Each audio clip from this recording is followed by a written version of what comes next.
Nothing can prepare you for the Grand Canyon. Not chapters in geography books, not stories from friends, not YouTube, not pictures on Instagram. You can imagine the definition of the word vast, but all those things go out the window when you stand on the edge and see it for the first time. This is one of those places that will change you forever.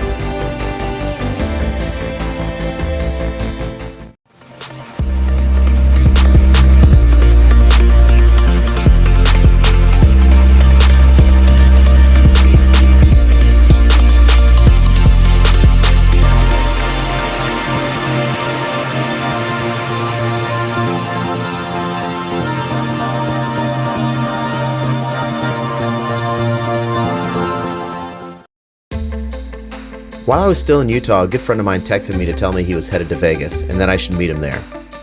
Having never been to Vegas, it sounded like a great idea. So, Onyx and I headed south. After spending one day in Vegas, I definitely learned that this place was just not for me. It's a sea of people and a never-ending grab for your wallet. Fortunately, having good friends around helped keep my anxieties at bay and make the most of this experience.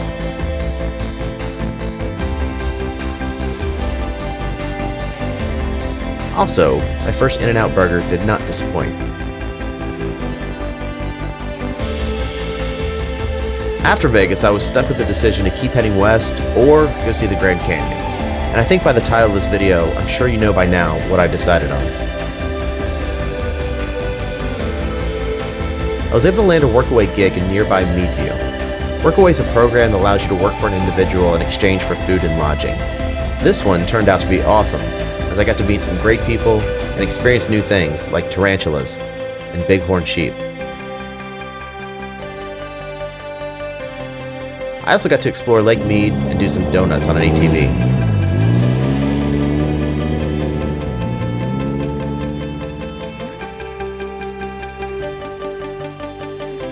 After getting a late start heading toward Grand Canyon National Park, I decided to first find a campsite for this adventure. Thanks again to freecampsites.net, I found this amazing free spot in the Kaibab National Forest a few miles south of the park. This would be our home for the next 2 weeks. Day one at the Grand Canyon was mostly just me walking around with my jaw open. I just couldn't understand the sights that were in front of me. This is a gorge that's 18 miles across and a freaking mile deep, exposing some of the oldest rock in the world. Some of these rock layers go back almost 2 billion years. We would spend the next 10 days exploring every bit of the South Canyon. Unfortunately, there are no dogs allowed into the canyon, but they are very welcome to hike on all the rim trails. And we explored all 13 miles of the Southern Rim Trail.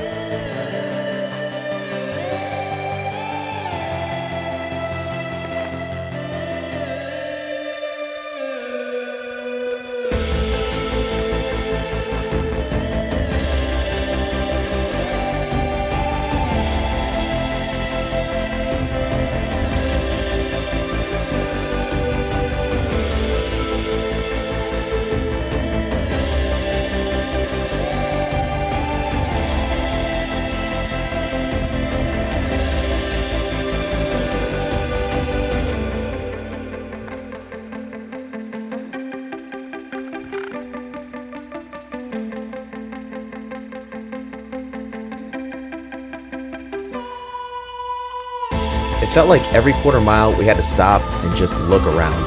It's crazy how different the topography changes mile after mile, how every step leads to more amazement at the scenery all around you. We even encountered a curious elk who charged us. It's just a reminder that wildlife is just that, wild, and should be enjoyed from a distance.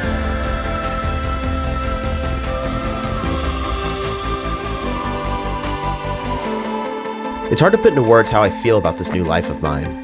I used to sit in a cubicle and wear a tie. I was free to enjoy all the vacation I wanted, as long as it fits into 2 weeks a year. And now I'm blessed with this newfound freedom, this joy of adventure that comes from living simply, living with purpose.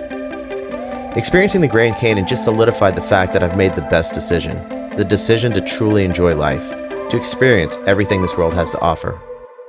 The real voyage of discovery consists not in seeking new landscapes, but in having new eyes. MARCEL PROUST.